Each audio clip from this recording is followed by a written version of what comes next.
Selamat datang di sebuah kisah epik yang akan membawa imajinasi kalian melintasi waktu, menembus batas antara masa lalu dan masa depan, serta memperlihatkan bagaimana satu keputusan kecil mampu mengubah takdir dua dunia sekaligus.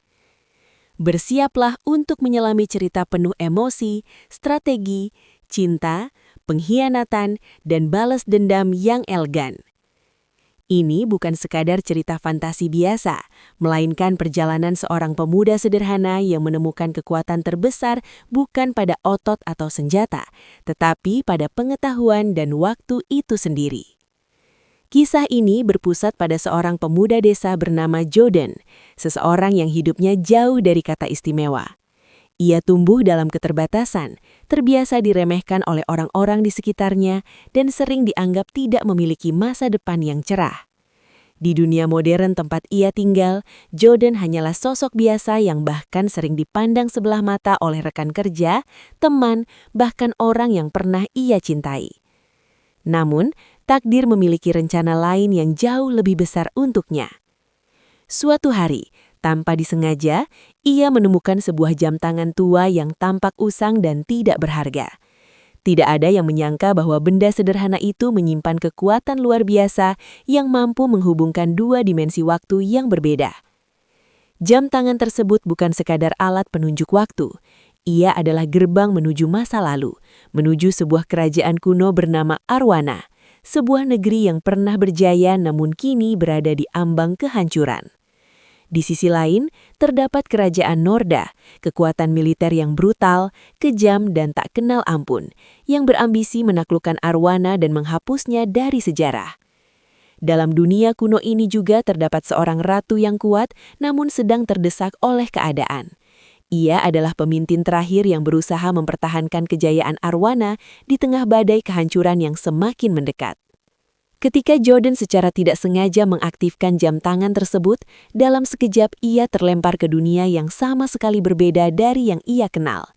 Dari hiruk-pikuk dunia modern, ia tiba-tiba berdiri di tengah hamparan tanah kering yang dipenuhi debu, suara teriakan perang dan bau darah yang menyengat. Di hadapannya, ia melihat pasukan kerajaan Arowana yang terdesak oleh serangan tanpa henti dari pasukan Norda.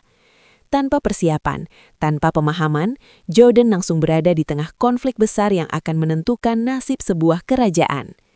Kemunculannya yang tiba-tiba dengan pakaian modern membuatnya tampak seperti makhluk asing di mata penduduk setempat. Sang ratu, yang saat itu berada dalam situasi putus asa, mengira Jordan adalah sosok yang dikirim oleh kekuatan langit untuk menyelamatkan mereka. Dalam keputusasaan dan harapan yang tipis, ia memutuskan untuk mempercayai pemuda asing tersebut.